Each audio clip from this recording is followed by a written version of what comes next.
नमस्कार मित्रांनो, जय महाराष्ट्र। एकनाथ शिंदे लॉटरी लागल्याने मुख्यमंत्री, भाजपच्या बड्या नेत्यांचा थेट हल्लाबोल। मित्रांनो, सविस्तर बातमी जाणून घेऊया। त्या अगोदर तुम्ही जर आपलं बातमीपत्र यूट्यूब चॅनल सबस्क्राइब केलं नसेल तर चॅनलला सबस्क्राइब करून बेल आयकॉनला नक्की प्रेस करा। तर जाणून घेऊया सविस्तर बातमी। उपमुख्यमंत्री एकनाथ शिंदे हे महायुती सरकारमध्ये नाराज असल्याचं बोललं जात आहे। निवडणूक त्यांच्या नेतृत्वाखाली लढली गेली, त्यात विजय देखील मिळाला, पण मुख्यमंत्री पदाची माळ शिंदेऐवजी देवेंद्र फडणवीस यांच्या गळ्यात पडली। तेव्हापासून शिंदे हे नाराज असल्याचं बोललं जात आहे। शिवाय निधी वाटपावरून ही शिंदेंच्या मंत्र्यांची नाराजी लपून राहिलेली नाही। त्यामुळे शिंदे जरी महायुतीत असले तरी समाधानी नाहीत अशी राजकीय वर्तुळात चर्चा आहे। त्यात आता शिंदेंना थेट भाजपच्या एका बड्या नेत्याने आणि विद्यमान मंत्र्यांनी डिवचले आहे।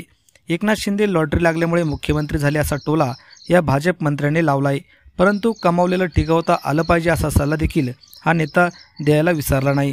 या भाजप मंत्र्याचं नाव आहे गणेश नाईक। एकनाथ शिंदे आणि गणेश नाईक यांच्यातून विस्तव ही जात नाही। नाईक म्हणतात प्रत्येकाला लॉटरी लागत नाही, परंतु एकनाथ शिंदे यांना लॉटरी लागली, ते मुख्यमंत्री झाले। पालघरचे पालकमंत्री गणेश नाईक यांनी एकनाथ शिंदे यांना आरसा दाखवण्याचं एक प्रकारे काम केलं आहे। त्यामुळे गणेश नाईक यांच्या वक्तव्यामुळे नवा वाद निर्माण होण्याची शक्यता आहे।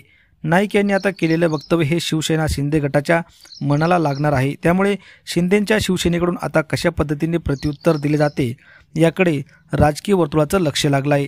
तर यावर मित्रांनो आपल्याला काय वाटतं, आपल्या प्रतिक्रिया कमेंट बॉक्समध्ये नक्की व्यक्त करा आणि अशाच राजकीय डेली अपडेट पाहण्यासाठी बातमीपत्र यूट्यूब चॅनलला नक्की सबस्क्राइब करा।